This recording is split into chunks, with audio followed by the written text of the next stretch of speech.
Hello,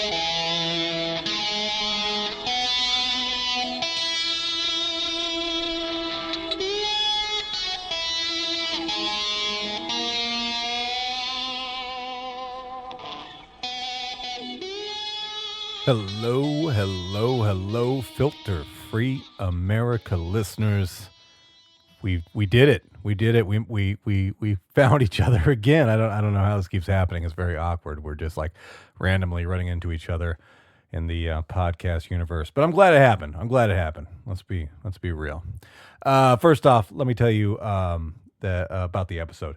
This episode is a classic episode of the Filter Free America podcast. This is the second of the classic episodes that I've re-released that were previously no longer available, that I've actually stumbled onto the files of and I'm re-releasing. And the ones I'm re-releasing are ones that I feel are evergreen episodes that have an interview that hold the stand up to the test of time and are still relevant and still interesting to listen to. And that's definitely what this one is. The first one I released was an interview with Sage Francis, hip hop artist. You can still get that; it's still available out there. But this one is a very interesting one, a very interesting story. The guest is a comedian by the name of John Conroy. John Conroy, Conroy, Conroy. He is a comedian. I think he's living in the DC area again now. That's kind of his like where he was born. But I first met him here in the Twin Cities when I first started comedy. I started going to a comedy workshop that was held at a comedy club called the Joke Joint here in the Twin Cities. And Conroy was one of the best, new comics working in the area. I think he had just won Acme's Funniest Person contest and some other stuff. And my first day in the comedy workshop, I saw him perform, and I was immediately drawn to his material. I thought his material was great. And then later, as I got to know him more and see him more in the comedy scene, learned to appreciate, his work ethic and just, how hard he worked at comedy. And I kind of said, that's who I want to be like. I want to be like that guy. I want to work my butt off. I want to write every day. I want to do this. I want to do the things like what's John's doing because he's where I want to be. And so I've always been a big fan of him. Just, a cool dude as far as comedy goes, and a cool dude is just as far as humans go. Little gruff at times, but he's a good dude. I know he's a good dude at heart, and I've lost plenty of money to him in poker games. So take that for what it is. Well, anyway, about the interview. This was recorded in I want to say this was 2014. I believe this episode was recorded was in 2014, and John came in and talked to me about his struggles with alcoholism, and he gave one of the more honest and completely open interviews that I've probably done thus far. And it was really kind of eye-opening, and it was also you just couldn't help but appreciate that he was kind of allowing me in to ask these questions and kind of know what was going on and to tell his story of where he was combating alcoholism.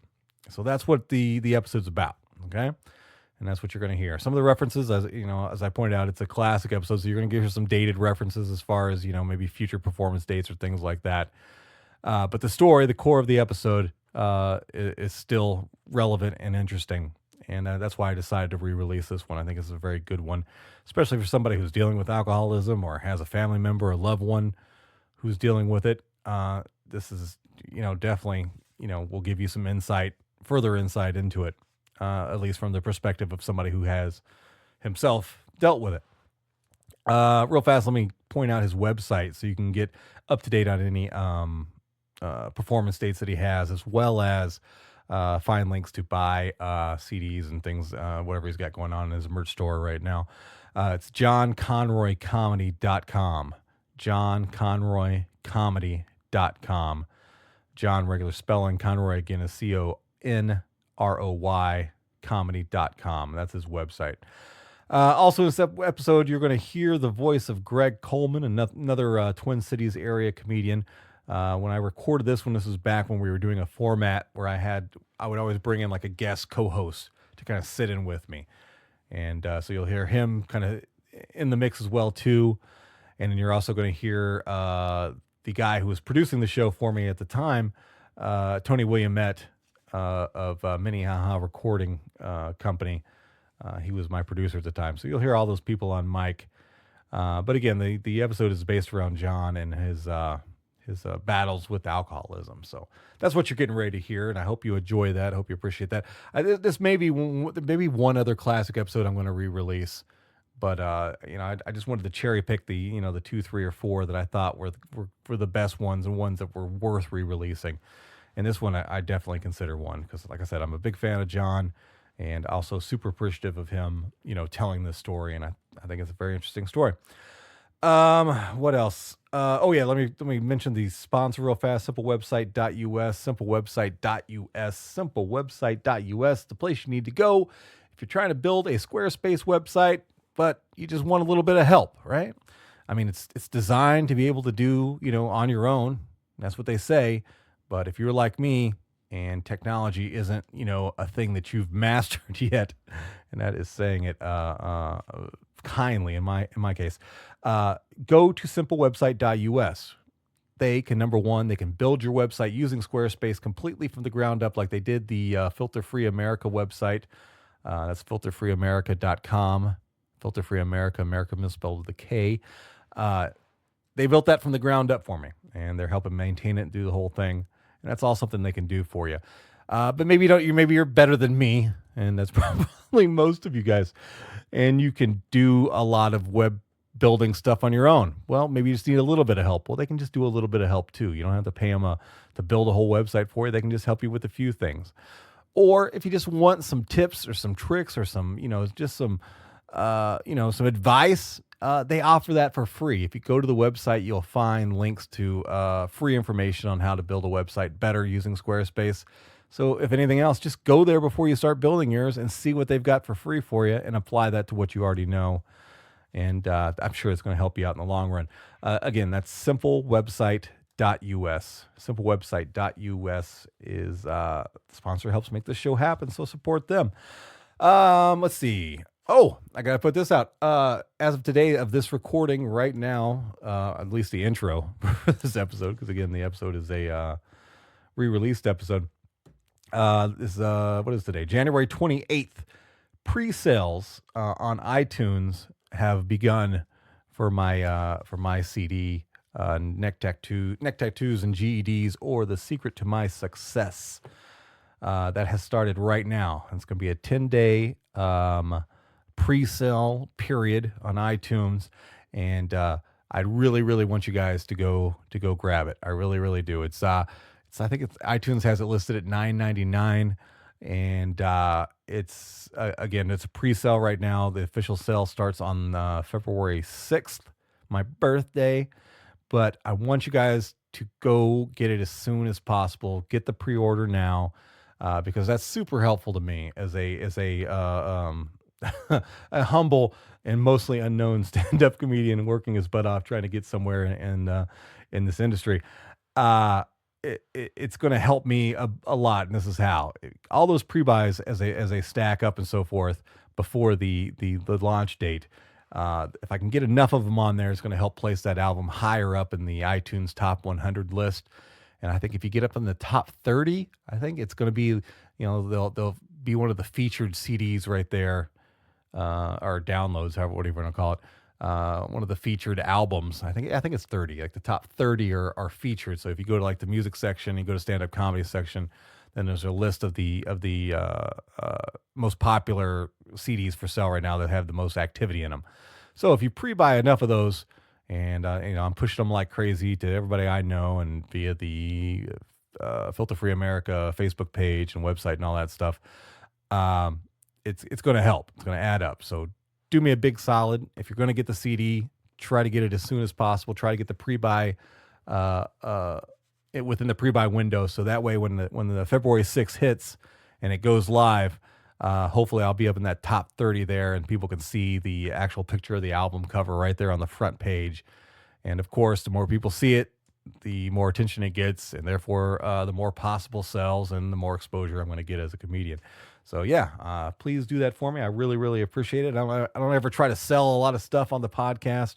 I give the podcast for free, but this is something that I'm actually selling, so it's going to cost you money, $9.99 to download it or get the pre-buy, and then you'll get it on the 6th. And if you can't get it before the 6th, please, get it after the 6th, whatever. I worked very hard on it. It's a full-length album. I think it's a total of 50-something minutes total. And it's really good. I'm not just saying that because it's mine. I'm saying that because I worked very hard on it, and it turned out fantastic. It's the strongest material that I had in my first 8 years of stand-up comedy. The production value is really, really good. Again, Tony Williamette, my go-to sound guy. He was my recording engineer, and he did the mixing and mastering through Minnehaha Recording Company, and it turned out really great, and I'm very proud of it. Again, and the title of it, if you just want to go to iTunes and search it, it's Neck Tattoos and GEDs, or The Secret of My Success, SUCK-CESS. That's the title. But if you can't remember that, if you don't want to write that down real fast, just go to the Filter Free Amerika Facebook page, and you will see a post that I just made about it, and I'm running an ad on it right now. So you can get all the information on it. You can see the album cover, so you know what to look for, and then you know what to punch in on iTunes to do the search. Now, most importantly, why I want you to go to the Filter Free Amerika Facebook page to check that out is I'm also running a giveaway for the first 40 people. No, excuse me, first 30 people, not even 40. First 30 people who pre-buy the CD, right? And as of right now, there's already 2 of them gone. So I guess right now, as I'm recording this intro for this podcast and about to launch it, as soon as I get done recording this here, there's 28 left. And what it's going to get, like when you get the pre-buy, I have you either send me a message via Facebook or via the Filter Free Amerika Facebook page or the Filter Free Amerika website. Let me know that you did it, right? That's step 1. Also, you need to leave a 5-star rating and review on the podcast, iTunes, right there where it's listed. Then you contact me. Let me know that you've done that. If you're one of the 28 people who've heard this and get there and get that done first, I've got a really cool gift package reward that I'm going to send out to those in total 30 people. What you're going to get in that is a hard copy of the CDs. Since you've already pre-bought the download, what you're going to get is a hard copy of the CD, so you get all the cool artwork that was made, for the album. You're also going to get a collectible grade poster, really nice poster, not like a thin piece of crap, paper poster thing. Some really nice collectible grade material that is printed on, and that's going to be autographed by Doug Calvert, who is the artist who did the art for me and myself. We're both going to autograph that for you. And also, if you want to know more about Doug, he was on a recent episode of the podcast. You've probably already listened to it already, but whatever. You're also going to get a card for a free digital download that you can give away to somebody else. So you'll get another copy of the CD. Right now, you've got 3 copies right now. What else am I going to throw in there? There's going to be some other stuff too that I'm going to throw in the prize box to those in total 30 people who can get that. So yeah, if you're into that kind of stuff, I tried to make it interesting. I tried to make it cool and kind of reward you for it. So you spend $9.99 now, pre-buy it. Help me out. Help me get in that top iTunes 100, high up on the list. I'm going to send you a bunch of gifts that are going to be in total more valuable than the $9.99 that you invested. So that's my sales pitch. Take it for what it is. But number one, the CD is really, really good. It really is. And I put my whole heart and soul in it. So I hope you appreciate it. And I hope you guys check it out. But if you don't get the money to spend, I totally understand that. And no pressure, and not going to hold it against you. And just go to there and leave a star review for me and a rating. Listen to the sample tracks. There's like one track you can hear completely for free. And then you can hear how they do. You can hear, a little bit of each track that's available. So you can get some laughs or stuff on there. And I'll work out giving some more CDs and stuff away as the months follow here. But I'm really, really anxious trying to get people to get in there, get those pre-buys to help me move it up on the charts there. So yeah, that's enough. Enough pitching. It feels gross. I hate pitching stuff for myself. I do. But again, I'm proud of this, and I think you'll enjoy it. All right. So we're gonna listen to John Conroy, and we're gonna hear him talk about his battles with alcoholism. So it's a classic episode. We're not going to put a title on this like we do with the new episode. So yeah, that's going to be the episode. Again, thank you guys. Thank you for a lot of support. Again, the numbers have been going crazy with the podcast.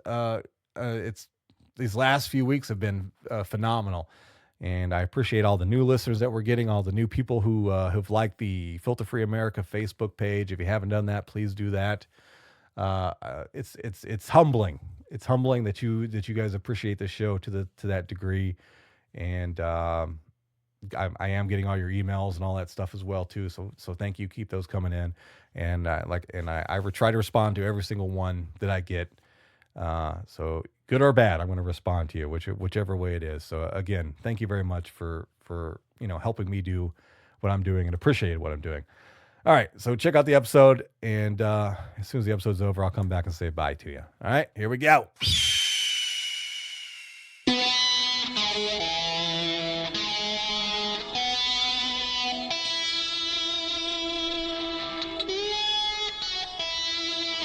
You are listening to Filter Free America, Interviews Edition.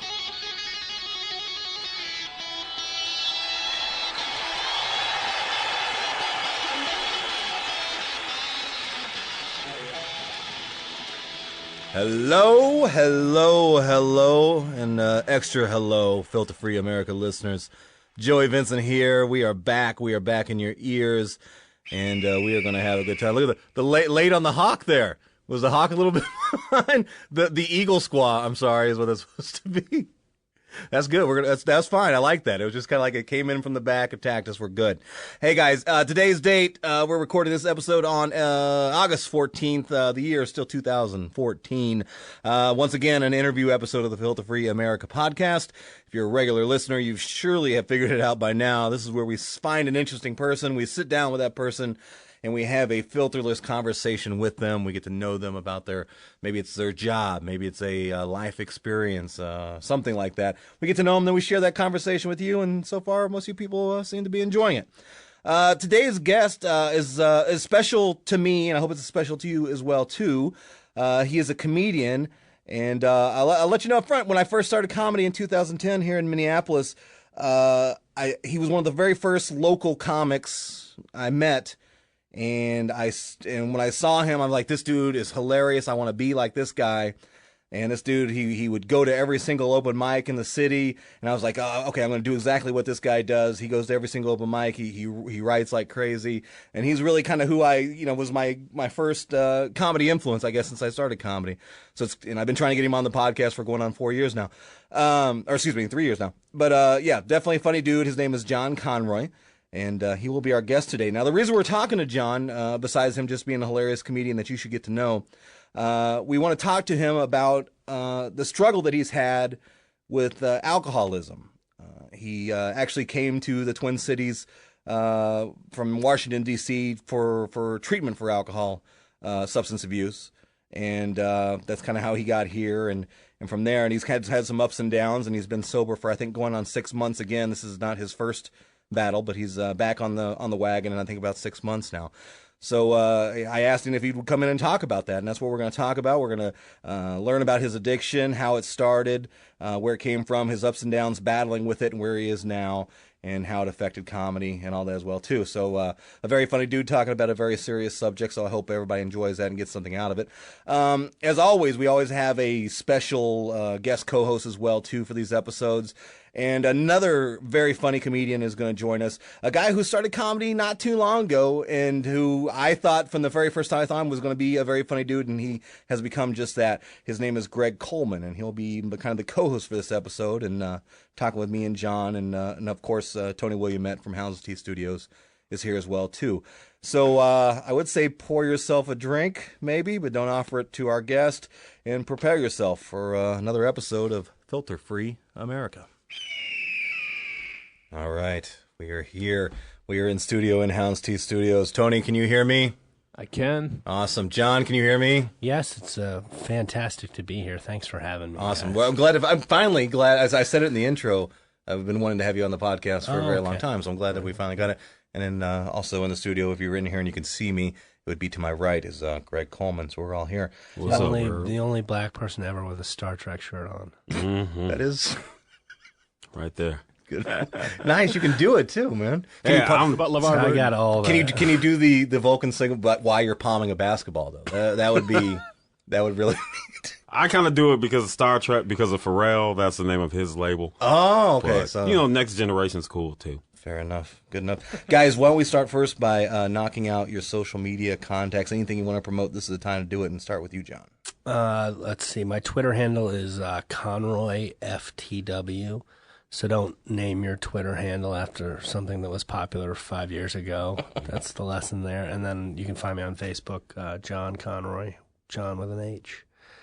And let's see. I'll have shows at Magooby's Joke House in Timonium, Maryland, September 19th and 20th. And Kazi's Comedy Club in Newport News, October 3rd and 4th. Nice. You got a website active now? No, not at the moment. But you do have a CD out, and we're going to play some of that in Yes. the break and as we out the thing. But talk about what's the name of your CD? Where can they find it? It's called John Conroy. White people can do whatever they want. Damn right. Why are you looking at me like that, man? They can. Just want to make sure you're cool with it. That's what it was. He doesn't have to. That's why they can do whatever. Have they I ever like. told you that story about? So they were playing it on that Comedy 24/7. I was the comic of the week, and it's white people can do whatever they want. And then they were like, John Conroy, comic of the week, and then Jeff Foxworthy was like, check out his new album, White People Can Do Whatever They Want. It sounds a little worse when he says No, not what I was going for. And you can find it on iTunes and also on. Label. It's on iTunes and Amazon. Okay. And it's Delinquent Records. Records.net, right? Okay, cool. Greg, what do you got?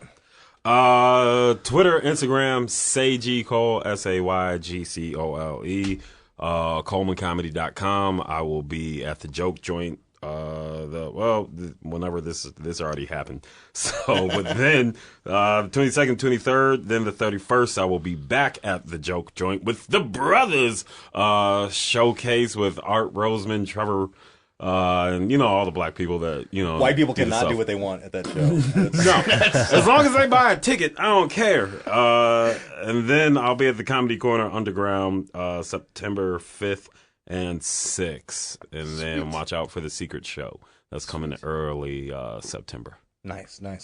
All right, well, let's jump into the conversation going. And John, I kind of just want to turn it over to you and just start out by telling us as much as your story as it pertains to alcoholism. Where you want to go? Okay, I'm an alcoholic. That's what I say a lot to a lot of people. My story. I liked beer a lot, and I drank a lot of it, and things started to go. It didn't seem weird in college. I was drinking as much, as I wanted, but there were a lot of people around me doing the same thing. And then when I got out of college, I didn't graduate, but We all got out of college. yeah. So I moved back home, and then I got a job waiting tables. Again, it didn't seem that weird, and then I was bartending, and then you start getting fired from bartending gigs and for drinking on the clock, and you're like, this is probably not a good sign. And then when I started comedy is when I was like, I realized I couldn't be consistently funny, and I was like, that was never a problem before I started drinking. So and then it was to the point I was drinking a little over 30 beers a day the first time I went to rehab.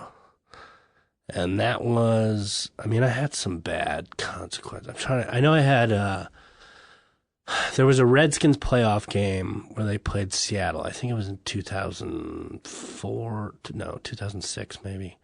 But I had 38 beers before I left the house.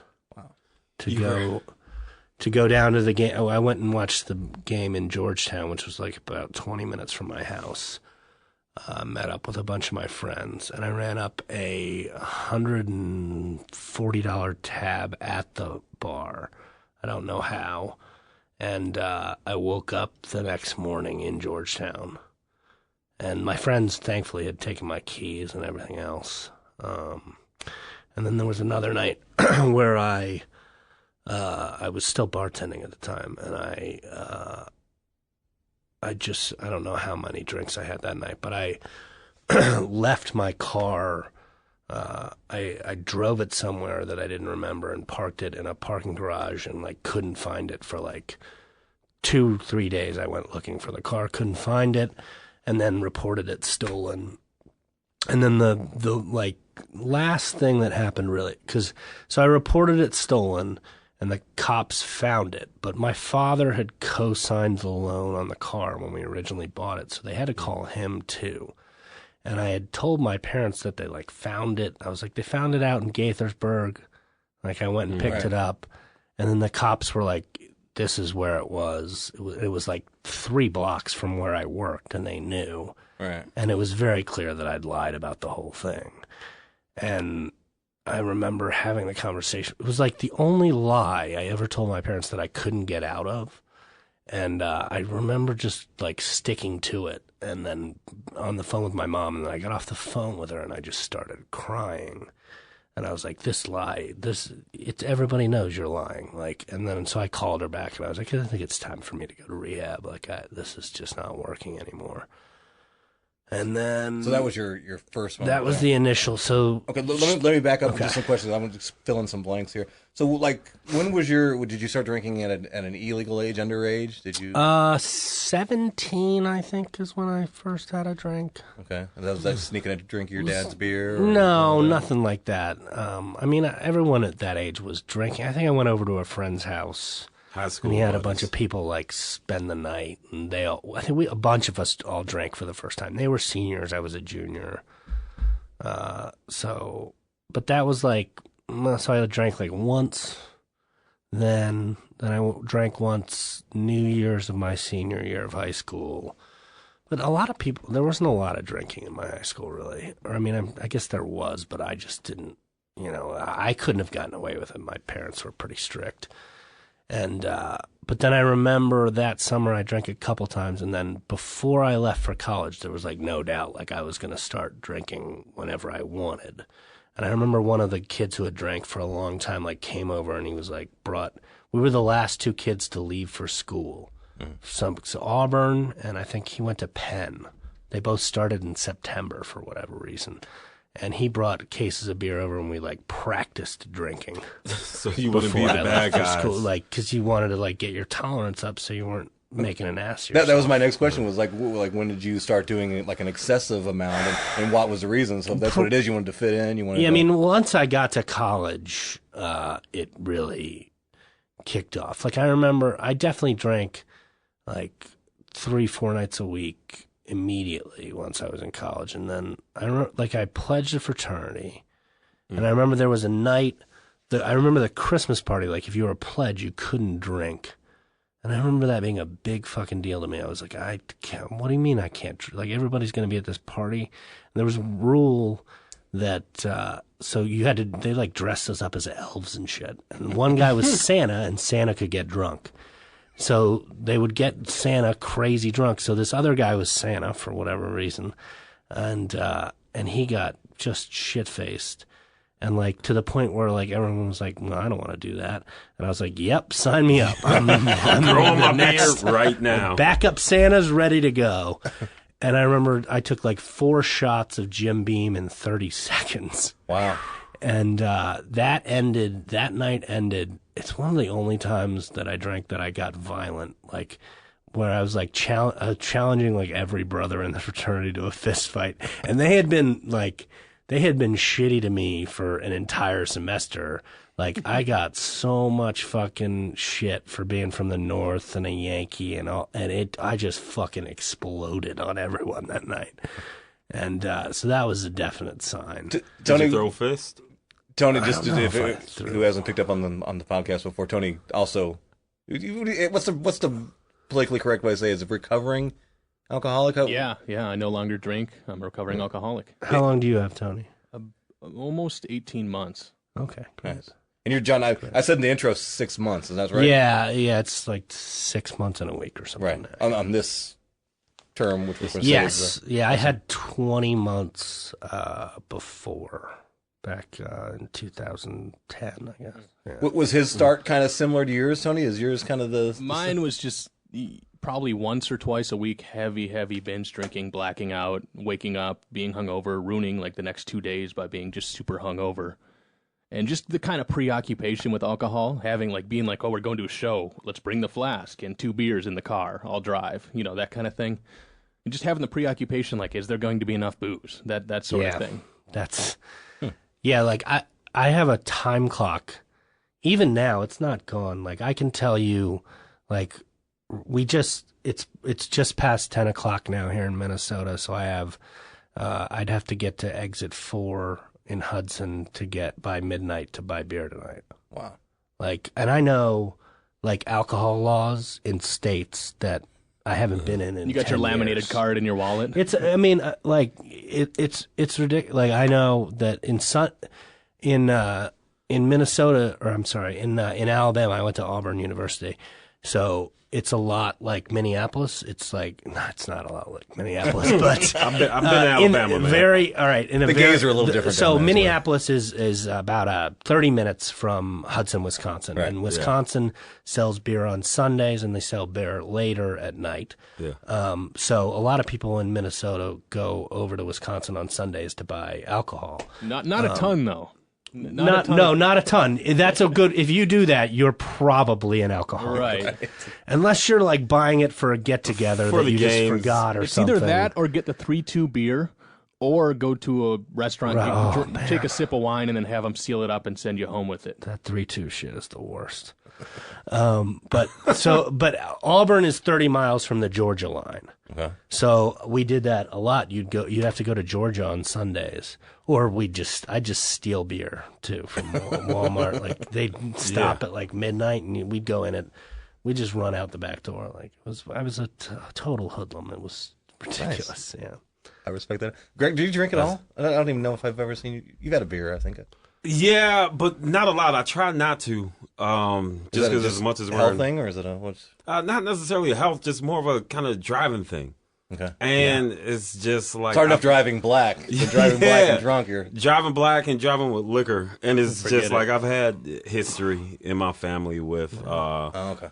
alcohol, so I don't want to get too much in it. If I do participate, I try to make sure I'm safe. But it's like in comedy, man, we're always in bars, we're always in clubs, and they feed us drinks, and I don't want. That's another thing. Like, I think it was off air, but you asked me, like, you get to like when you kind of got alcoholism. I believe that I was born an alcoholic, no doubt.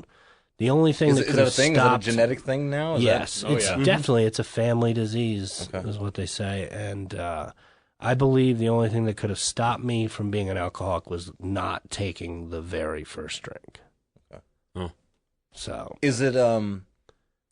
I smoke marijuana, but I stop periodically, and it's not a thing for me. I am addicted to, like, food. Like, I have food addictions, and I just had to sell my PlayStation 3 because I totally have a PlayStation 3 addiction. Like, I crave wanting to play it, and there was a game I'm really into. Sure. So there's like a draw to. Is that are you satisfying something when you're the alcohol craving? Is it like you're missing something? Like is it the actual the feeling, or what's the? I mean, alcohol makes me feel right. I mean, like, I just have an overactive brain, and if I drink alcohol, I feel like comfortable. There's no anxiety. The second I start drinking, I feel like a relief. But with me, and Tony's a very specific kind of, there's a lot of people who have trouble with like binge drinking. I drink 24 hours a day. Like, by the end of the second time, like, I was drinking around the clock, 24 hours. I mean, like, there was no stop. Like, when I woke up in the morning, there was the beer from the night before, and I would take a couple slugs before I got up. Because I could feel, physically feel the withdrawals. So you just have to keep drinking and just kind of keep Yeah, it, I mean, keep it level, I mean, or whatever your level was. I Is ended that up. similar to yours, Tony? Was that? Yeah, I want to touch on where you started with the marijuana. I was addicted to pot in high school, heavily, smoking pot alone, smoking a blunt every morning alone before high school. And I quit doing that because I was like, I'm going to go to college. I'm going to pay for education. I don't want to be just smoking pot. And I could see my grades kind of slipping, and I would get depressed and that sort of thing. And so to tie it all in with like the video game stuff, I stopped smoking pot.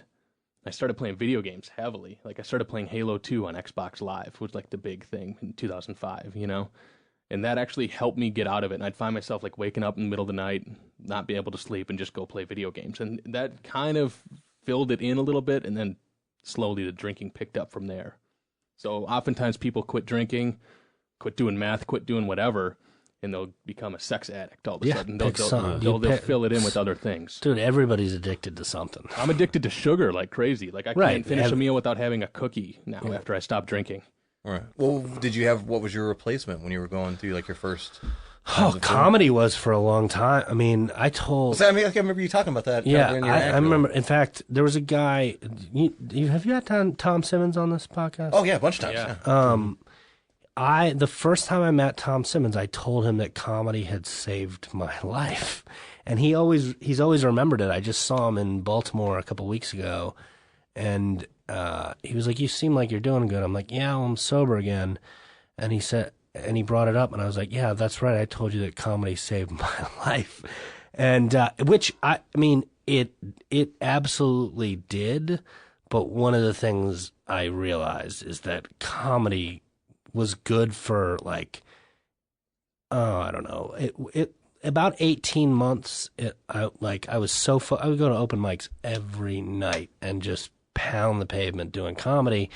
But once I started to have resentments towards in comedy, like when I go out on the road and I'd be mad that guy was headlining in front of me or this guy, like it just would eat me up inside. And then once I started drinking, and then comedy was more fuel for the drinking.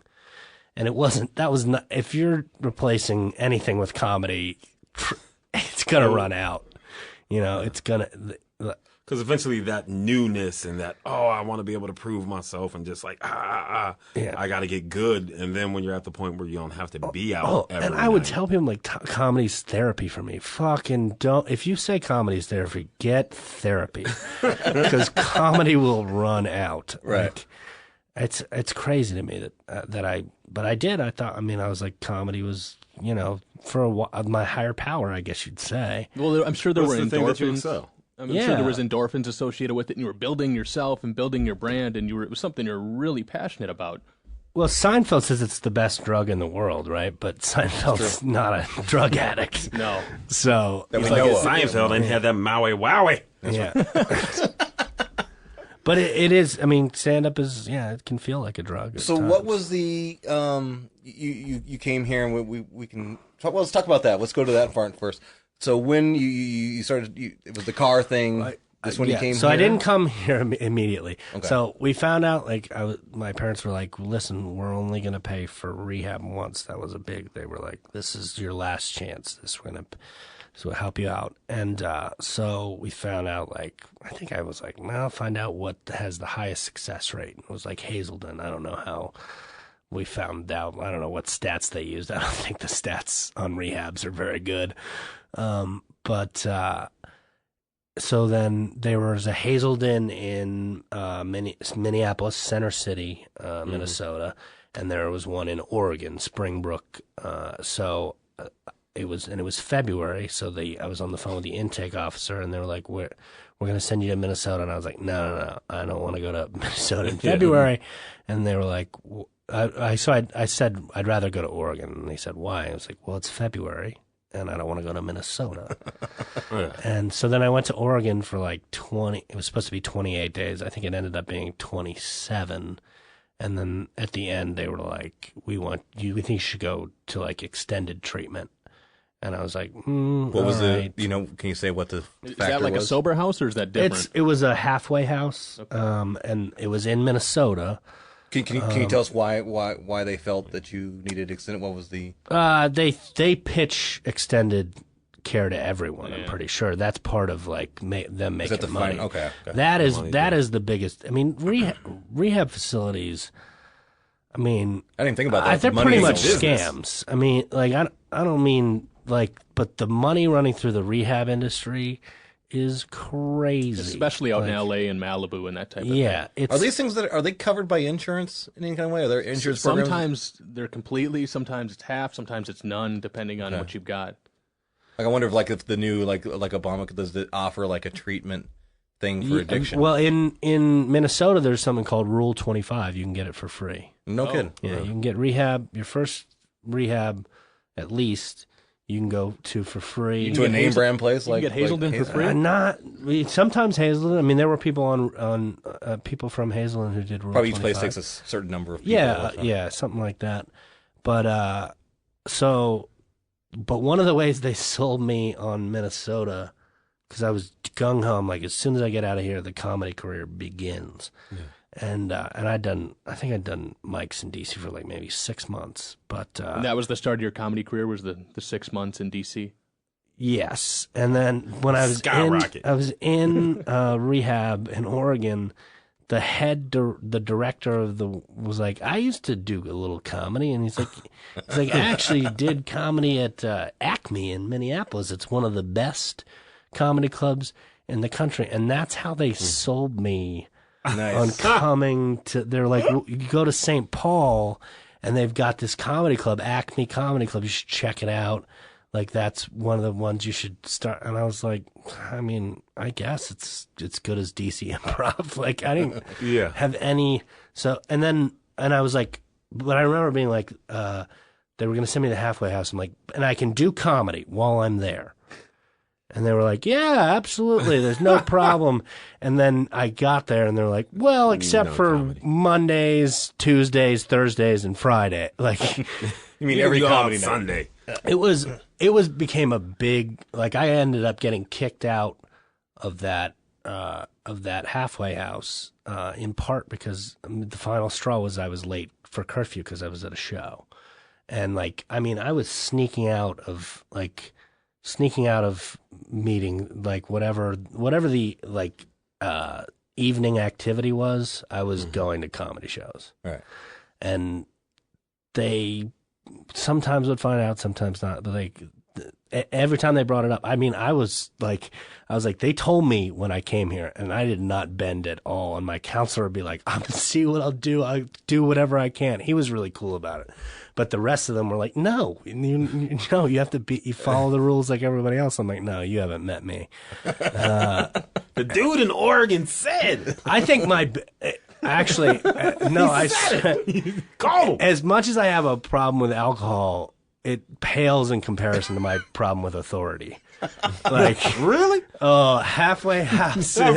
Halfway house. He never tried that Boss brand beer. But that's why AA, I think, works so well for me, is because there is no authority. There's no it's barely organized. And there's no lead, like, it's very clear, like, no one profits off of it that I can tell. It's basically run on donations. I mean, I think it's like one of the very first things, their singleness of purpose is to help people stop drinking. That's the only. Maybe it was like a coffee distributor. It came up with it so he can give more coffee in his. The only requirement for membership in AA is the desire to stop drinking. Right? I get that, Tony? Right. Yeah. Huh. Did you have more on that before I move to something else? No. So John, you're over at the St. Paul campus at Hazelden? Yes, and I got kicked out of there, and then I did a sober house for a little while. Is this 2012 you enrolled? No, that was 2008. Oh, okay. This time around, I didn't go to rehab. I went to like a 4-day detox at a hospital because they were like, it was dangerous for me to. That's where you're at now, right? No, that's where you were. No, I mean that's where you're. It was in DC. Yeah, it was in DC, February. Okay, I want to hold on that before we get to the break. I just didn't want to jump too far ahead. Okay. A couple more things, and then we'll take the break. Hear a track from your CD. Like, let's do some of the gore stories, I guess. Like, what was like your scariest moment that you can remember when you were really out there bad? That maybe not have been your wake up call, but the car story was pretty bad too. That's yeah. That was. I mean, that was bad, but I still have that invincibility thing that I'll always think. You know, I don't. To me, what the first time I just didn't know what was happening. I'm like, why can't I stop drinking? Like, I didn't want to drink anymore. like you realized it was a problem, but you didn't have that control. I couldn't get a couple days. Like, I could not go, like, I remember. Without drinking to that capacity. I went to an outpatient thing before I went to Hazelden. That was the deal, because I had a show at DC Improv. Oh, such a big deal to me. I thought I was going to win this contest and go out to LA and be famous before I had to go to rehab. But so I went to an outpatient, which is like where you go in during the day, and I made it a week without drinking. And this is where they're like testing me every day. Like, I made it a week, and or no, I think I made it 5 days, and I remember saying, and then I drank, and I went in the next day, and I remember saying to someone, like, if I'd only made it 2 more days, I could have gotten that week chip. And somebody goes, they don't have a week chip. The first chip, there's 24 hours, and then there's 30 days. And I was like, why don't they have a week? Would have been Right. a week would have been a miracle.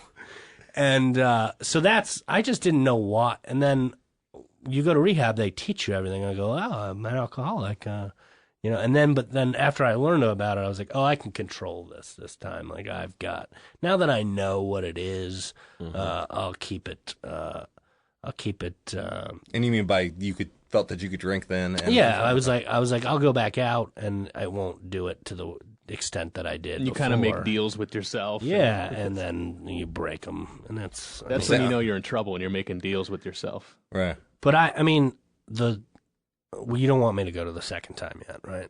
No, we'll Okay. wait for that. Okay. Break. But anything else dark? Any kind of like dark? What a tease. Right.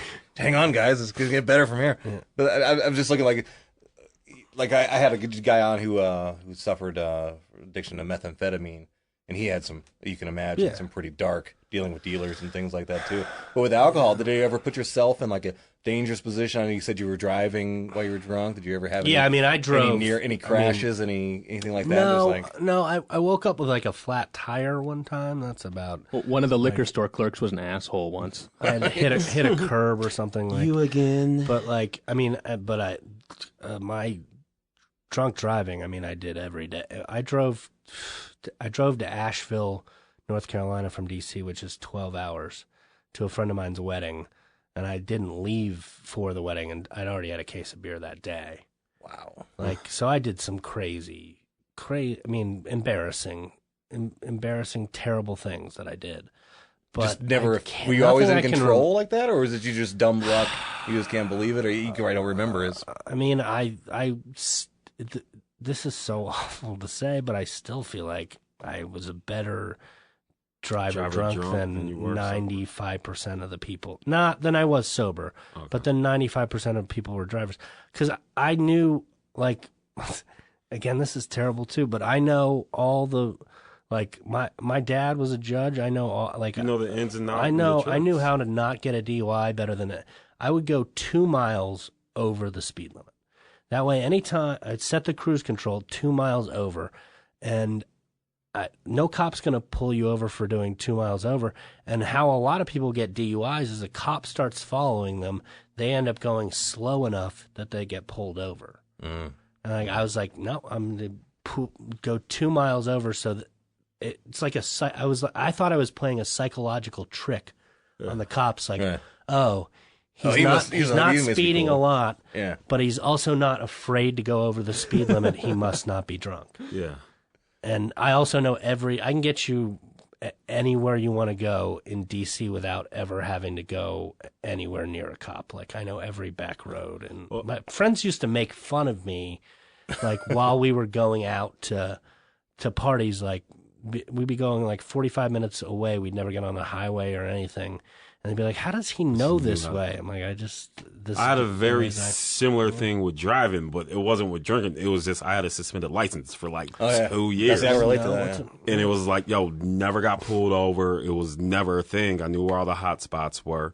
And I knew exactly, if there was a cop kind of around the area, I knew a duck off space. And like, that's how I learned all the back streets. That's how I learned St. Paul. How many miles over did you have to drive for this? Is that like 3 miles when you don't have a Like, license? it was tough. I mean, there was no leaning in my car. Right. There was no leaning. It was, straight up 10 and 2. That's why I always drove, like white soccer mom cars.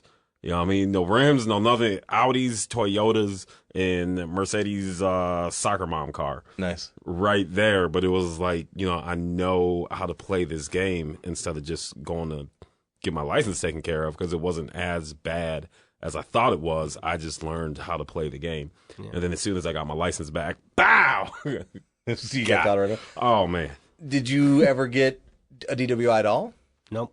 Ever? Did you ever get pulled over while drunk? No. Yes, actually, yes. I got there was 3 times I got pulled over while I was drinking. One time, it was in College Park, Maryland. It was a random sobriety checkpoint right outside the University of Maryland, and I'd been drinking. I think but I knew that it was there, and so I'd been very careful, and I think I blew like a .04 or something, which was under the legal limit. So I was good on that one. I got pulled over once on Long Island. I went up to my buddy's 21st birthday when I was in school, and it was way out on Long Island. And once I got there, they were like, "You're the most sober person. You got to drive us to the train station," which was a half hour away. And I just drank 12 beers in about a half hour. And you were the most sober. But I was the most sober. Then But by the time you get to the train station, all that beer would kick in, right? So we were driving to the train station. There were 7 people in this like little K car. And somebody finished a beer and threw the can out the window. It hit the wind. It hit the car behind us. The lights on the car behind us went on. Threw an empty beer can out the window, hit a cop car. Amateur hour. Yes. Jeez. And they pulled us over. The same thing for us would be like somebody threw the last piece of the blunt out. Yeah, the window. that roach. Yeah, that's our comparison. So they pulled us over, and they were like, "Have you had anything to drink?" And I was like, "No, officer."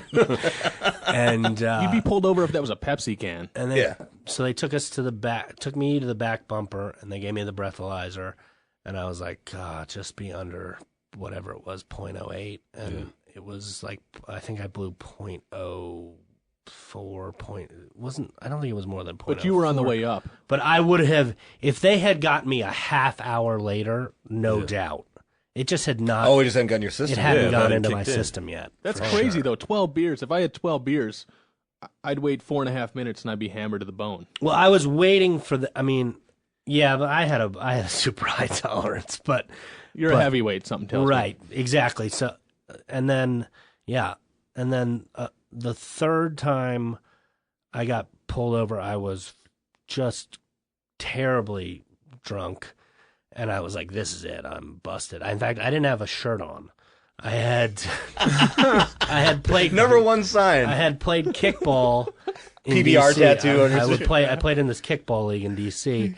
And we'd go out and get shit-faced after. And I got just hammered drunk. And I didn't have my shirt on because I had spilled a pitcher of beer on it. And I had put the pitcher, ripped. I had put the shirt in the passenger seat. And he pulled me over. And I was like, there's no way. Yeah. And I was like, and I don't know what I would have blown, but I was like, there's no way. I was ready to go to jail. And I was like, just don't be a dick to the cop. Make this go as easy as it can. And he came up and he was like, "Have you had anything to drink tonight?" And I was like, "No, officer." And and he looked at me and he goes, "Are you sure?" And I went, "No, sir." I went, "No, sir, I haven't had anything to drink." And he went back to his car and he wrote me a ticket for speeding. And he came back, handed me the ticket. I was like, "All right, I guess." The only worst cop ever. Okay, so here's I have a theory on why it happened, and I don't know if it if it holds up legally. I would like to hear. But he got me on the radar gun. It was a DC cop. He got me on the radar gun as I was coming up to this circle, and he flashed the lights and got behind me. But I had just gotten to the circle, and I went around it, and it's the circle splits DC and Maryland. Yeah. So I was like, I'm not gonna pull over in the circle. I pulled over on the other side in Maryland, and I don't. It might have been out of his jurisdiction. This is like a roundabout? Okay. That was the only, and I don't know how that works with DC and Maryland. Obviously, he can give you a speeding ticket, but He maybe could give me a speeding ticket because the speeding ticket occurred in in DC. DC. might have been a shitload of paperwork. You know for the him. rules, John. You were straight up. So if he would have said, "Yeah, I've been drinking," well, do you want to do a test? And he could have maybe tricked you into doing a test, and then you could have got you, right? Because then it would have been proof of I it. got the sense that he was like, "This is more trouble than is worth." Would have been a lot of while. paperwork. He probably looked at my license too. I was like less than a mile from home, Okay. so A lot of things were in your favor. yeah, there were you know. Fair enough. And he won. You know, he was a guy out there he was clearly out there to catch someone speeding.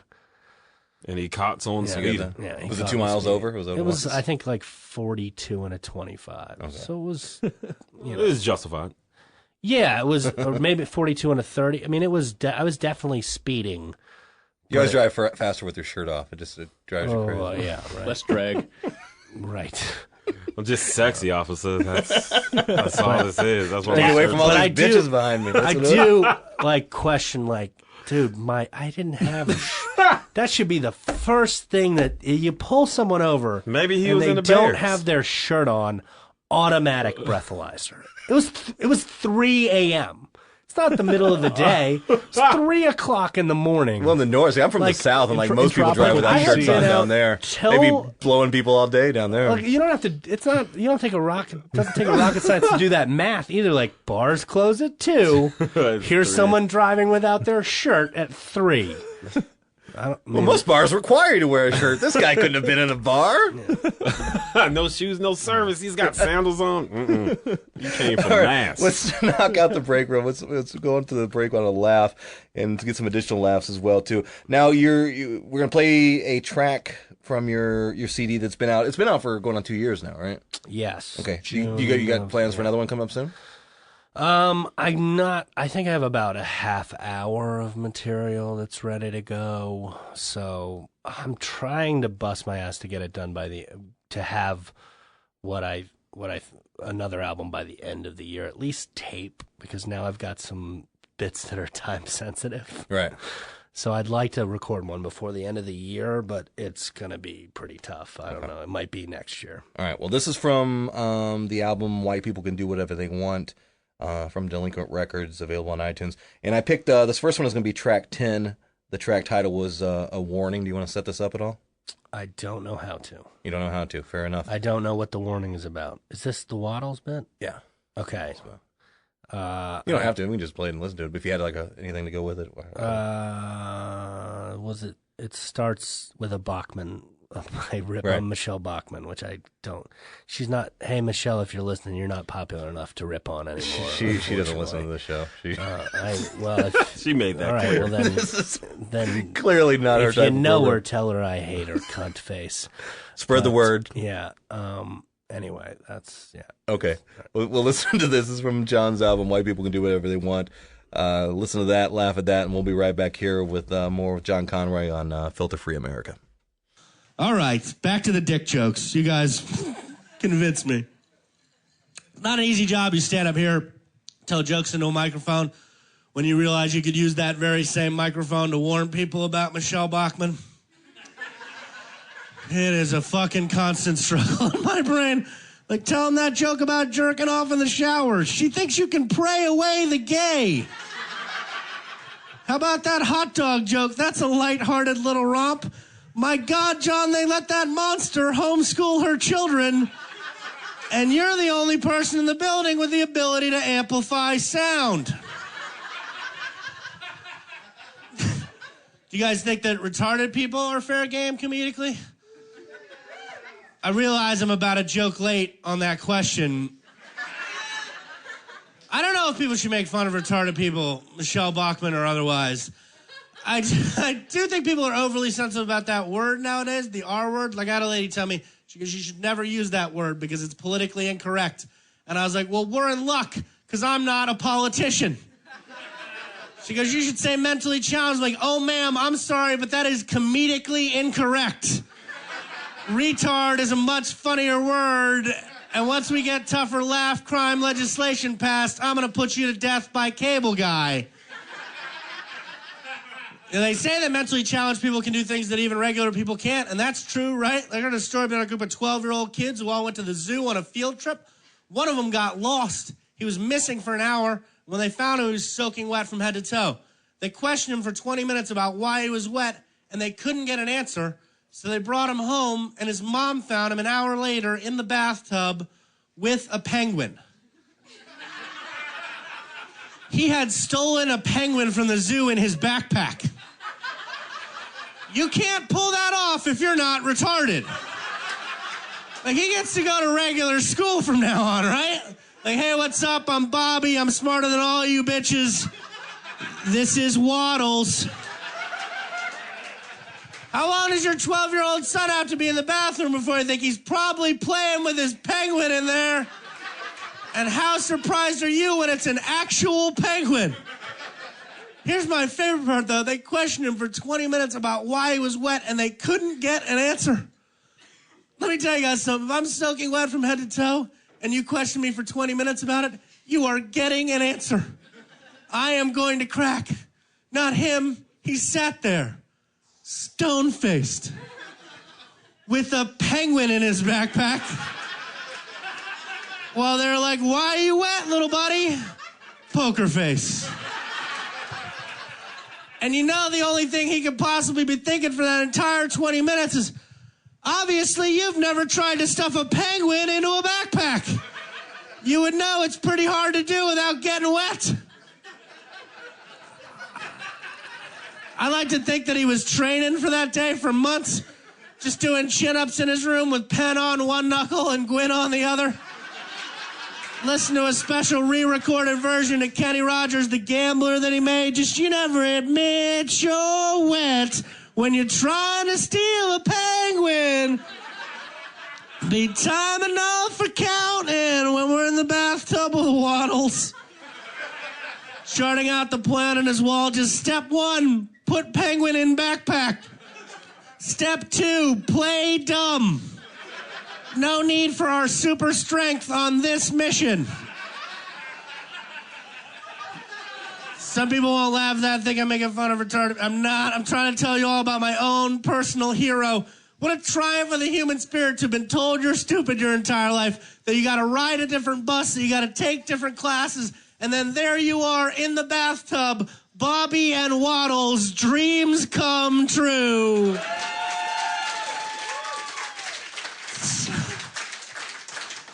It's a beautiful story. When they make that movie,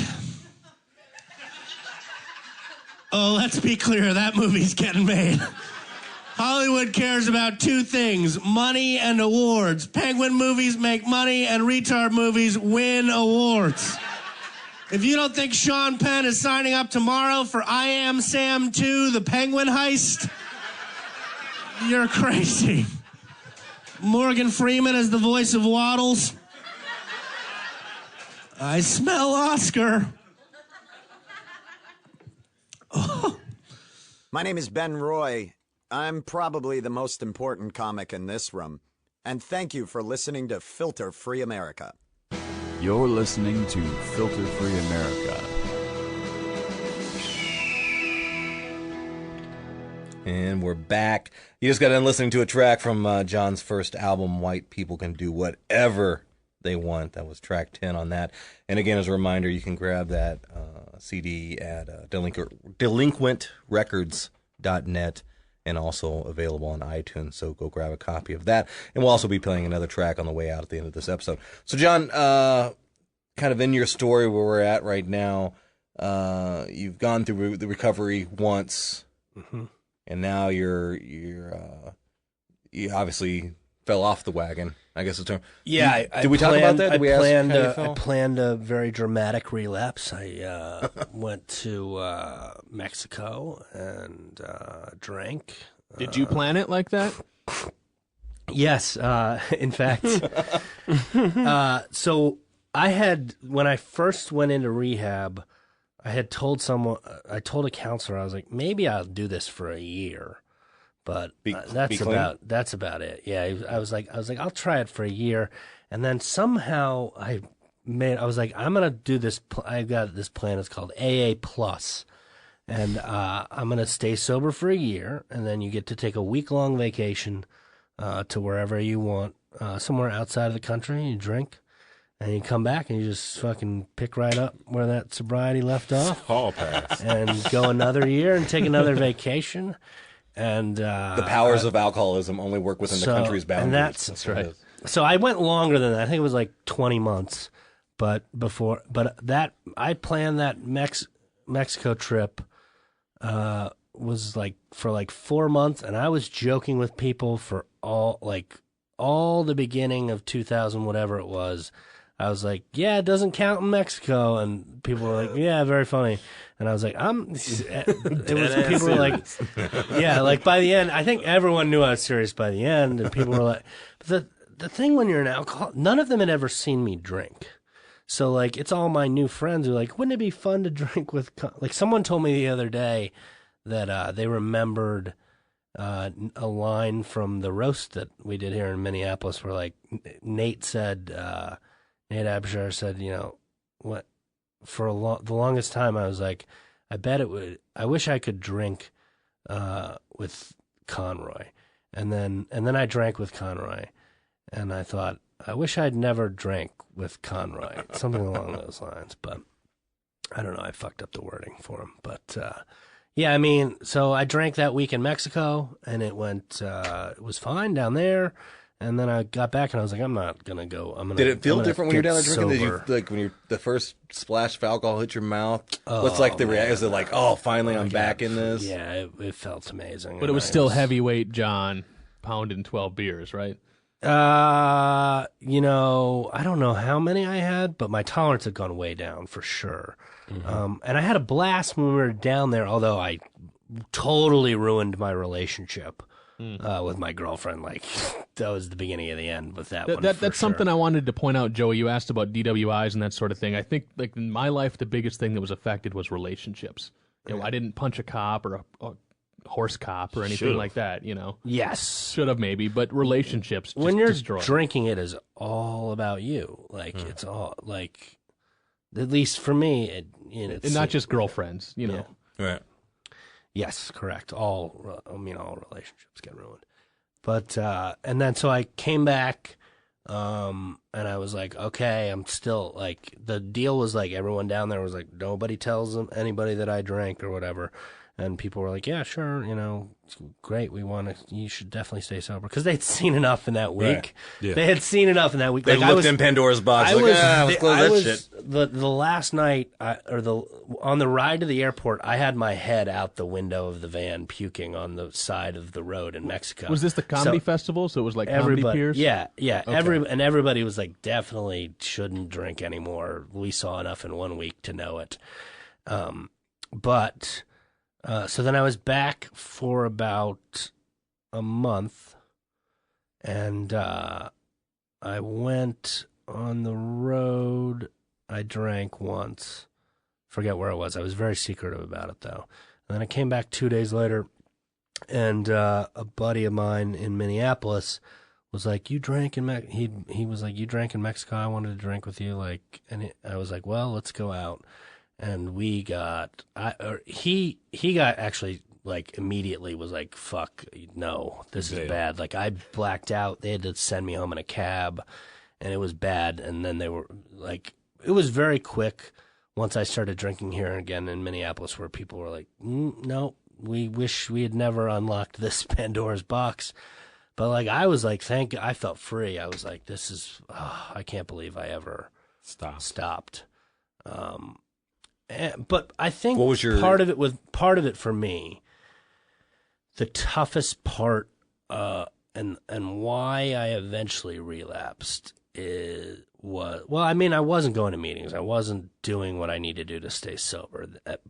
But I had been doing that for a long time. But the real thing was like comedy had been such a big dream of mine when I was drinking, and then I got sober and I was good enough to do it. And then I got out on the road, and the road was so boring, and everybody wanted you to party with them, and I just wanted that so bad. Like the drinking, The social and like piece. I wanted to be drunk enough that I'd be comfortable in front of girls so I could get girls on the road.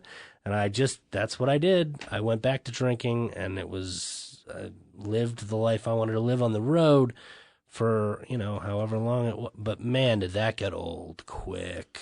What impact did it have when you're back drinking and you're back at full bore? What impact did it have on your comedy? Was it a negative effect as far as your ability to perform comedy? Did it affect your writing? Relationships with people within comedy? I'd say for about 6 months, it didn't really affect my writing. And then, even then, it was like a tapering off. Like, the real truth is, when I was drinking, I'd still write as much, but I wouldn't remember any of it. I'd go out, there were probably mics in the cities I did here where I just did 10 minutes of material that I'd written that day, and then the next day I was like, well, that's gone forever. Who cares? Were your live performances diminished? I think some might have been enhanced. By the end, for sure, I started ruining shows, and I've talked a lot about it with Gabe and Nate in particular, and because here's how much they were diminished. My best friends, who are also really good at comedy, could tell that I was not as good as I was. But I was still passable to bookers and stuff because I'd been playing beneath my weight for a long time anyway. I probably should have been. What happened was my drive stopped. I didn't care about bumping up to headliner. I was still featuring for people that I shouldn't have been featuring for. You got comfortable. I got comfortable. I didn't care. I was having fun. It was all I ever wanted, really. The party was going. But then I got bitter. Once I got tired of the party, I got bitter that the career wasn't advancing as quickly as I wanted, and I couldn't, I was tired of the party, but I wasn't willing to Get out of to it. do what it took to get sober again, because it was the hardest thing I'd ever done the first time. And finally, So that's that voice in your head saying, I know I need to do this. I know I need to clean up, but I just can't. I don't want to go through that. I was of that. resigned for the last 6 months. I was like, I'm going to die. My health started to fail me. And that's really what got me starting. It got me thinking about going back. And then my shows had definitely started to slip, and I could tell. And then I ruined a show in Chattanooga, Tennessee. Oh, you mentioned that was a joke that you had on stage tonight when I saw you. Yeah. So that was a real. Yep. It was a vaudeville cafe. And I went up, and there was a really funny. It's a sort of thing like I think one of the reasons I was so comfortable staying at feature is because I realized if you bump me up to headliner and I have to follow really, really funny people, eventually I'm going to have a show where I'm so drunk that I can't do it. And that's what happened. Only the headliner had brought the MC, this really funny guy, Caleb Sinan, out of Atlanta. And when he was up on stage at the beginning of the show, I was like, this guy's really funny. And I also was like, I am too drunk. I can't get sentences out. And as soon as I got up on stage, I fumbled through a couple jokes, and the crowd was strangely with me for a while. They're like, maybe he'll pull it together. But then it came to the point where I knew I wasn't going to pull it together. And I thought, if this keeps going, it's going to turn ugly. So I just said, you know what, I'm going to leave. And I walked off about somewhere between 8 and 10 minutes. And I was like, you can tell the booker I was drunk. Like, You said feature spot, right? yeah, it was the feature spot. Dave Stone, another very funny comic, was the headliner.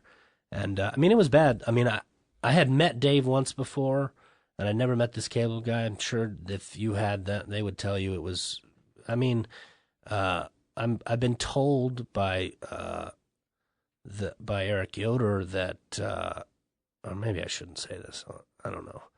But I've been told that they were very upset. So, and rightfully so. It was embarrassment. I didn't show any amount of respect for comedy. I like to think of myself as someone who has a lot of respect for comedy. And I was this kind of touches on like your relationships. Yeah, your damage your relationship with the comedy. That's when it became that night. It was like, this has come between me and comedy, and I realized things had to change.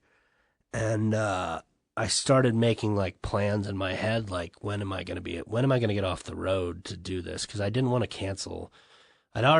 He fired me from everything except for Laugh Fest. The Yoders let me keep Laugh Fest. And then I was on the road for like 5 more weeks, and I was like, well, I can't just stop in the middle of being on the road. This isn't going to work. So I went to a bunch of different places, like Indianapolis. Indianapolis, I think, was the last place that I was when I was still drinking. And it was fucking bad, man. I mean, I would like run into like guys like Merrifield and Bozeman who had known me when I was like young and hungry.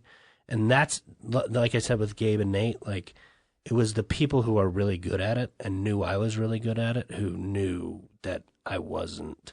Like, I just wasn't. I mean, I was passable as a feature. Like, no one would have ever complained. But, like, the people who had seen me be really, like, sharp and brilliant occasionally, that's, I don't want to, I don't like to toot my own horn, but he's brilliant.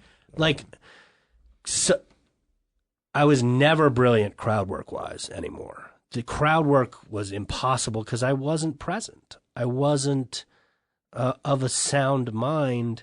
Like, I couldn't. The stuff you were doing was just quick. by memory. You were just throwing that stuff out. You didn't have the. Yeah, I mean, it was rote memorization. I mean, I could do crowd work, but it was slow and sloppy, and like, I didn't have any.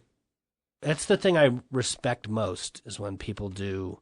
Like Rory's probably my favorite, is he just on the fly, like, and there was a time where I had that ability and that was completely gone.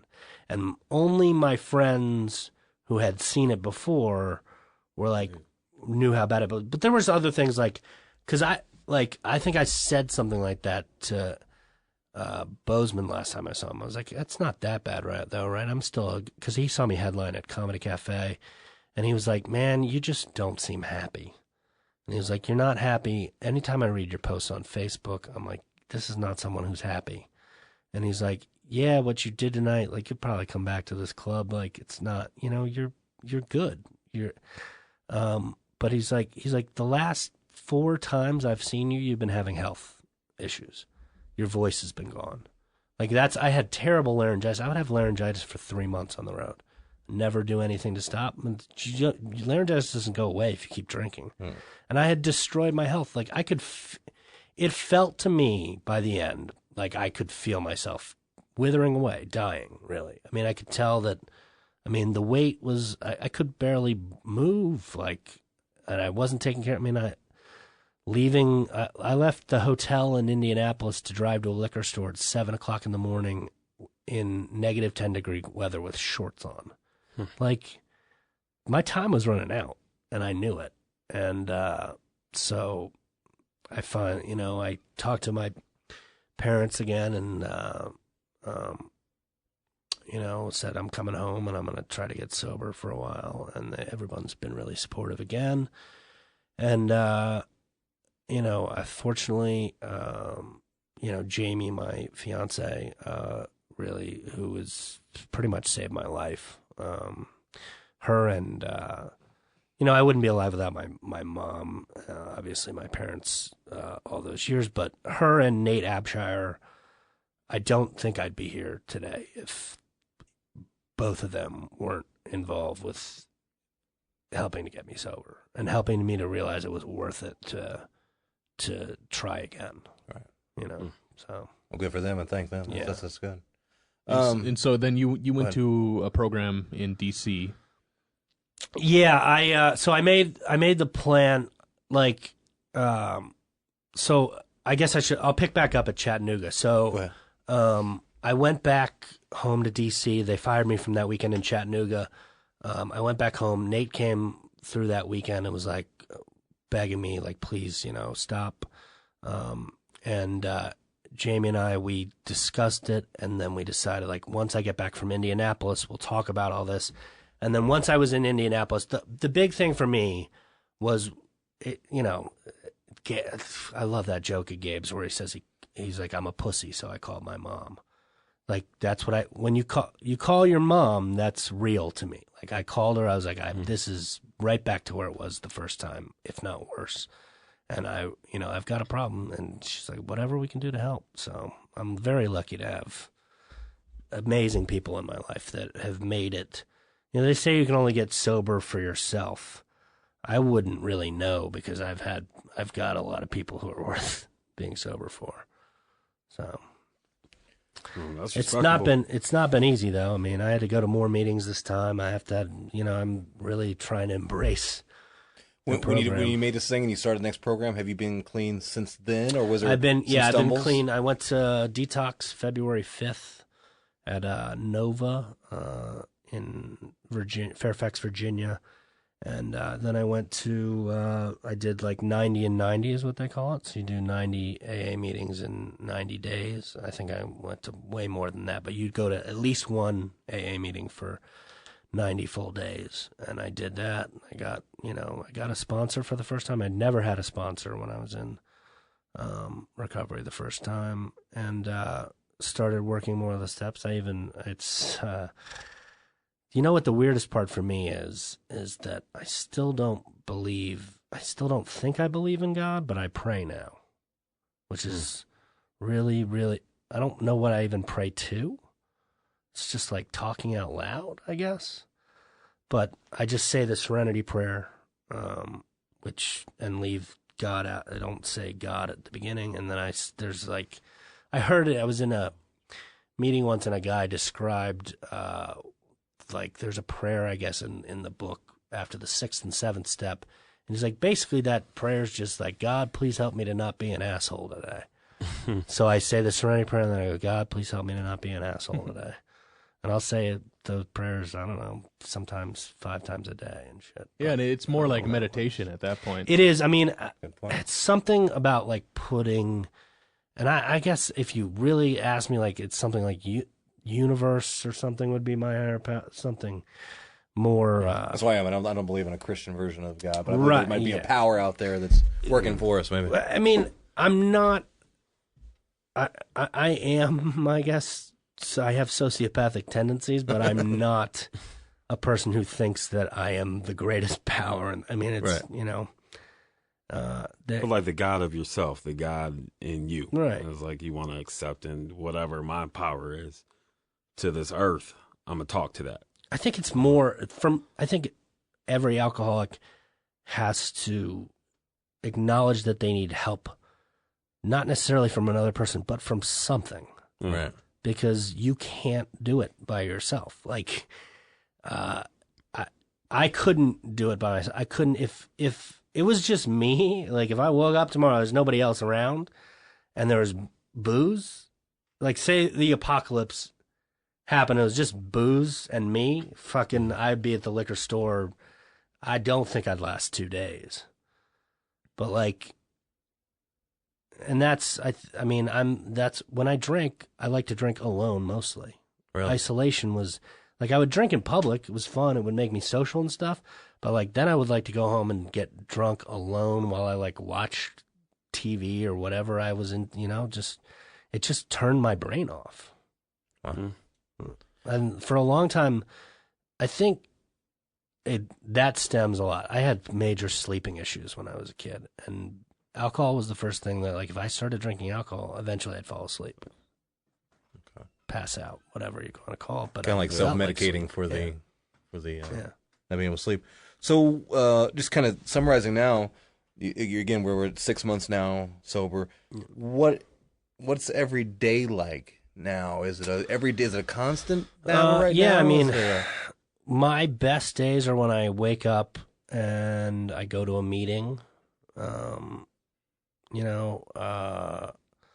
It's just an hour where I just tell other people what I'm fucking feeling, whatever it is. I just go, yeah, I want to fucking drink today. And other people go, yeah, we want to drink today too. And I'm like, all right, well, let's not do that.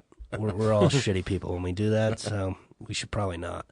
What's the plan now? Or you're not on the AA Plus plan? No. That was wholly. If there's one thing people should, that was a mistake. I was wrong. That does not work. It will. That I can't even imagine. Oh, what was going through my head? If I honestly believe if I take another drink, that's you won't. That'll be the. I mean, I won't. I don't think I'm gonna die that night, but I don't think I'll ever stop drinking again. And I would never say that I'm never going to start drinking again, because if I got terminal cancer tomorrow, I don't think my relationship with God is strong enough that it could get me through. Right. That I'd be like, I'm gone in 6 months. I'm going to spend those 6 months drinking. But yeah, a lot of people say I got another drink in me, but I don't have another recovery in me. There's no chance. Oh man, I can't believe I'm about to. So I was like 60, maybe 45 days in this time. And I was just we just had a bad day. Jamie was working her new job. We were supposed to leave for I forget where, maybe North Dakota or something, from DC at the end of the week. And she got a flat tire, and we were like fucking way out of money. No, like I had like $30 left. And I was like, I'm gonna go drink. I was like, I'm done. And I was like, I'm getting the car towed to the house, putting the donut on it. I'm driving it to the liquor store to buy booze, and that's it. And she was like, she could tell she wasn't going to be able to stop me. And she was like, that, like, fine, we'll try it. Like, okay, whatever you got to do, we'll try again tomorrow. And I told her, I was like, no, this is not trying again tomorrow. It was just going to be a suicide attempt from drinking, pretty much. I mean, it was going to be, I was like, I'm not stopping again. This is it for me. I'm done. And Nate was on. I wouldn't pick up his calls, but she called Nate, and she knew he was the only one. I was done talking with her. I had like built up a resentment to her, and he texted me for, I don't know, 5 or 6 hours. Wow. And I bought the beer. I was like ready. I just didn't crack it. The only thing is I woke up and it was on my nightstand, and I hadn't cracked it. And he actually was at the house like 3 weeks after. The next day I woke up and I went to a meeting, and I was fine. I was like, thank God it didn't happen. It was like you said to get through that day. That was the first time, and that was, the first time I ever prayed was actually that day. Was because I remember standing outside of the car when it had the flat tire, and we were riding on AAA, and there was a liquor store. And I remember thinking, like, I'm going to go to the liquor store by the house as soon as we get this done. And I remember saying, like, well, everyone in those meetings say, they prayed. And so I was like, you know what? Fuck. God, please help me not have a drink tonight. And I didn't have a drink that night. And I don't think it would have happened if I didn't have Jamie and Nate there talking me through the whole thing. But I wonder what effect that had on me. Maybe it was just a verbalized thing, like, clearly I didn't want to. Mm-hmm. I mean, if I'm praying that I'm not going to, clearly something in me didn't want to. And I knew if I broke that, that'd be it. And like I said, I woke up, it was unopened. I went to a meeting, and I was like, I spent 25. I can't believe I spent $25 on a fucking 30-pack. And it stayed, I wouldn't throw it away. It stayed in the house for like 3 weeks until Abshire was in D.C. and he came by and he was like, he took the beers. I don't know where they ended up. I don't want to know. But I still couldn't, I still can't throw away alcohol. I guess. That's just wasteful. It feels like somebody else should drink. Somebody worked to put that in the can. I still want to finish people's drinks when I go to a restaurant at the next table. But it's hard to pass. And on the same token, on the waste, just for wasting food too. You can usually find people to take a free beer, but it is hard to pass off a 30-pack of natural ice to your adult friends. Yeah. But that was my drink of choice. I was into the Ham's Dirty 30. Yeah. I like natural ice because it had more alcohol content. Less taste, more liquor. It wasn't about quality with you. Yeah, he's brilliant. Well, it's 5. I mean, I love a good beer. I love a good beer. If we're gonna get to the point of the podcast, no, I loved good beer, but I couldn't afford good beer. Natty Ice was you're pounding 30 a day. That's like a high. It's like 6% as opposed to. I wonder what the rest of them. It's like dollars you have invested in beer. That's crazy. I try to do try to figure out cash wise what I'd spent the first time I went through, and it was pretty substantial. I think I came up with it was definitely 6 figures. Jesus. Yeah, I mean, well, I had a good job at one point. Right. I was making a ton of cash, serving. And bartending, and I managed to live paycheck to paycheck without having rent. So all that money went to it, I know. Straight alcohol. Yeah. And I would only work as much as I needed to drink. Is there anything else? I got one follow-up question. I'm going to ask these guys a question, but is there anything else that we've left out, or some important information or anything that you wanted to say kind of about your story? Or? Let me see. Let me look at the. I'm going to finish with asking kind of for your life advice or message to listeners. If you want to make it to, in general, if you want to make it to drinkers in specific or alcoholics in specific. I mean, if you think you have a problem, this week has been so weird for me, because it's obviously a problem that's rampant in our business. Yeah, and, I feel like probably a third of comedians are alcoholics or addicts. It's a high. There's a high rate for sure. Well, or at least some kind of dependency. It's higher. Yeah. It's higher than the 10% of normal. 10% of people. Is that what it is? They have the addiction gene. 10% of people. So it's definitely higher than 10% in comedians. I know that much for a fact. But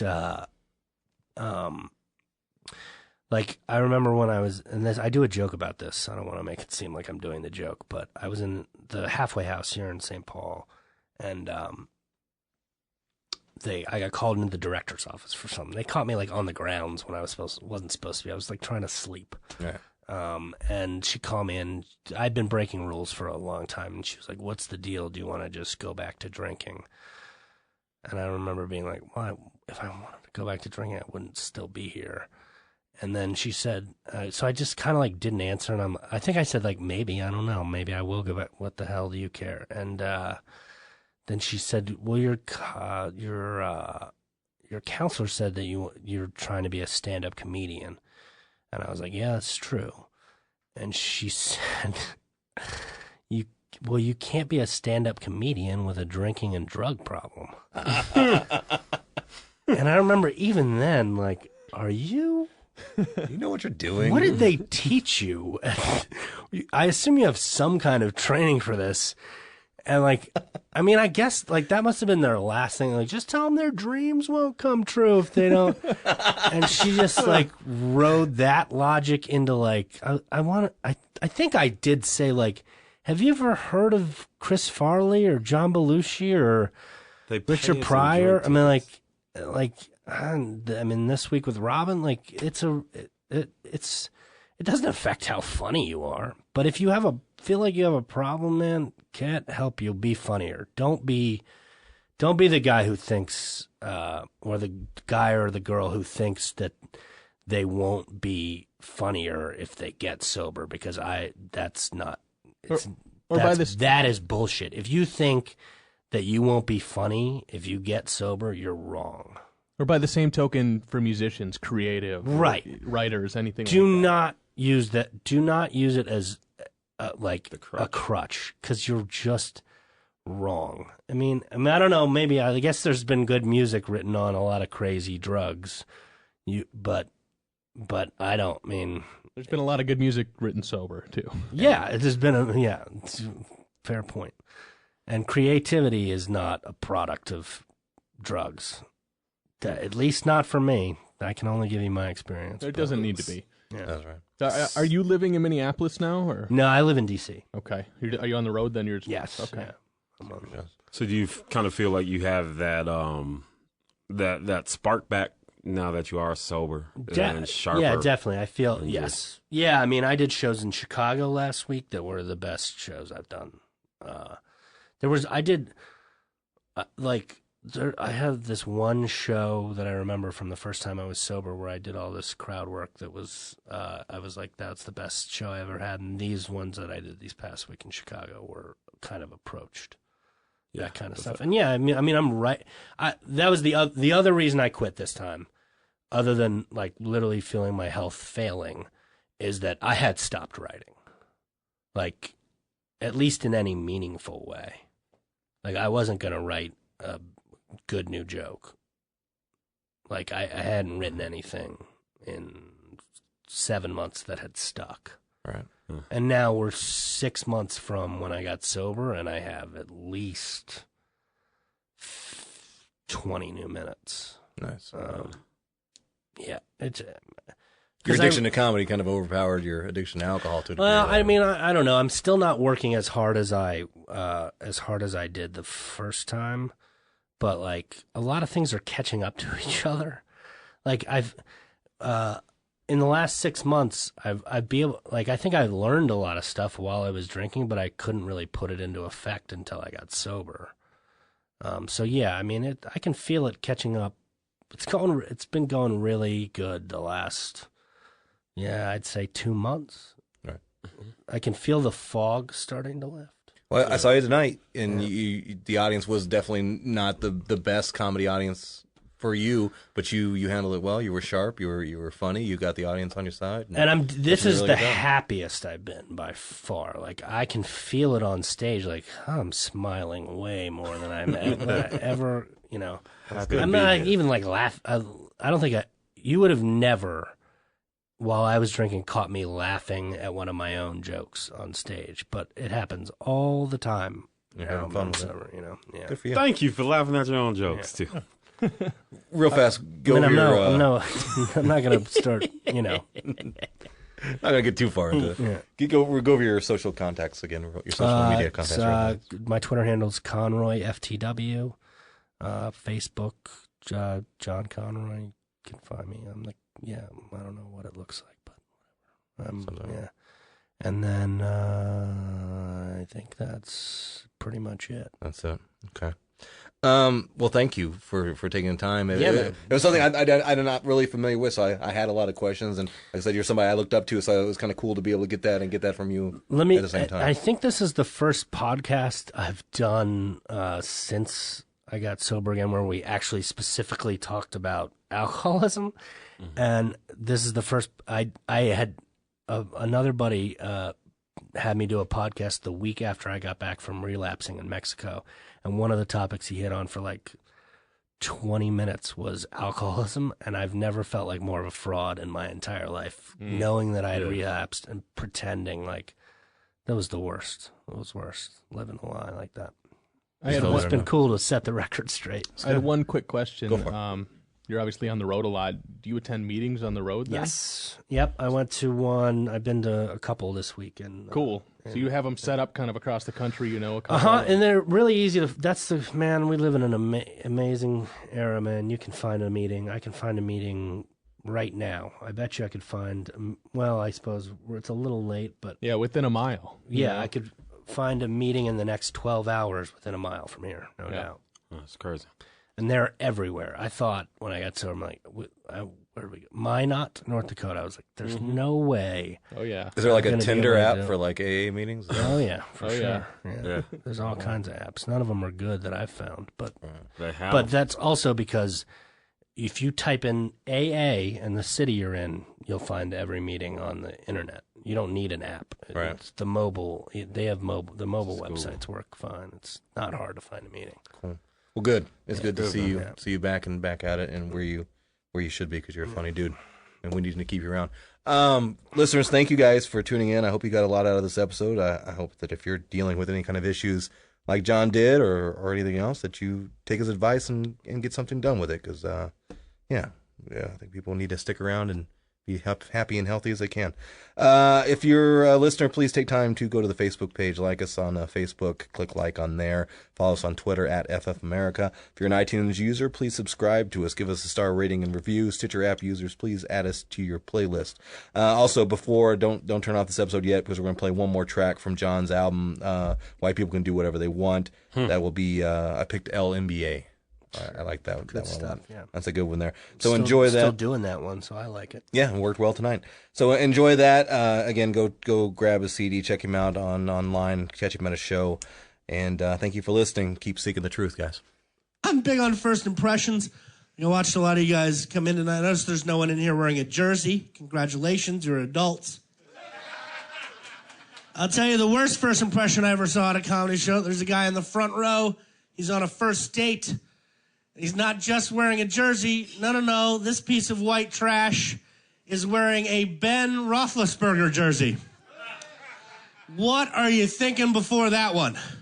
Like, big first date tonight, what should I wear?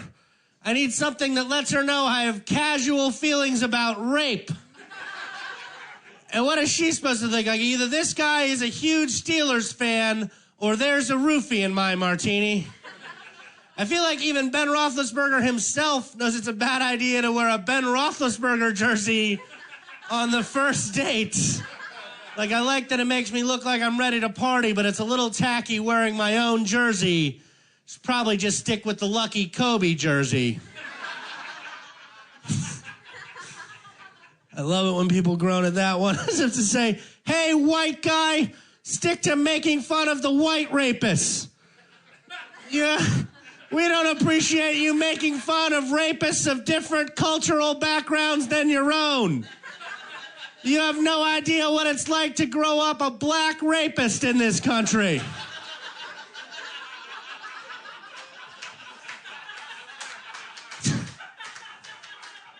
Did you guys celebrate Hispanic American Heritage Night with the NBA the other night? No, I don't know how you guys missed it. The NBA made a big to-do about it. Here's what happened. The Heat played the Suns in a basketball game. But because it was Hispanic American Heritage Night, the Los Suns played the El Heat. Does anyone else find that slightly patronizing? Like, you know what makes Hispanic Americans feel great about themselves is talking about the teams like a failing high school Spanish student. Did you see that Heat Suns game the other night? En español, por favor. Los Suns, El Heat, LeBron, El Dunko. I don't know if you guys know this. There are Spanish words for Heat and Suns. Why is the NBA half-assing it like some racist white guy ordering food at a Mexican restaurant? I'll take dos tacos. Do you have any El hot sauce? Can't believe this place doesn't have chimichangas. This is bullshit. What's next? Welcome to Asian American Heritage Night in the NBA. We got a great game for you. It's the New York Ching Chong Chang Knickerbockers versus the LA Me Love You Long Time Lakers.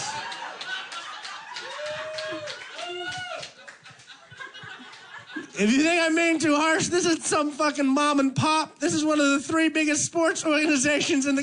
If anybody should have been head of race relations in this country, the National Basketball Association seems to stick out to me.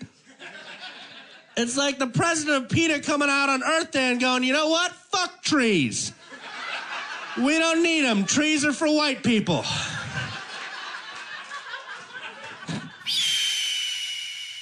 All right. There you go. Now you know a little bit more about comedian John Conroy. You know a little bit more about the struggles of alcoholism and how they specifically affected his life. And again, I think it's a very interesting story. Again, this is was a classic episode, but definitely one that's going to stand the test of time. And I think there's still something to get from that. So thank you for checking that out. I'm going to have another new episode coming up sometime this week. It may not be till Friday. I can't remember when I've got the person coming in that I'm going to be recording with. But like I said, my new system now is I'm just going to try to record them and release them as fast as possible. If for some reason I record 4 in a week, I'm going to just load one up every other day, I guess, or whatever it's going to take to keep fresh content in your guys' ears. Again, please don't forget CD pre-sales of my CD have started right now. Go to iTunes right now, search for Neck Tattoos and GEDs or The Secret to My Success. That's the name of the album. Get the pre-buy in. Also, go to the Filter Free America page, find out all the details about how you can be one of the 30 people that are going to get a really cool gift pack from being the first 30 people to pre-buy the album. All the details are in there. I'm not going to explain it all again. Just go to the Filter Free America page, or if you follow me on Facebook directly on my Facebook page, I've posted it there too. Everything you need to know. But hurry up and do it, because like I said, there's already 2 of them gone. So technically right now, as I'm saying these words, there's only 28 of those free gift packs left. And again, I'm recording this at 5 o'clock in the morning on the 28th. So no one else has woke up yet, but if you snooze, you lose type thing. But again, guys, take care. Take care of yourselves. Take care of all the people you love and that you care about. Do something positive in the world. Make sure that you spade and neuter your pets and animals and children. Keep seeking the truth. And I'll talk to you in the next episode. Bye-bye.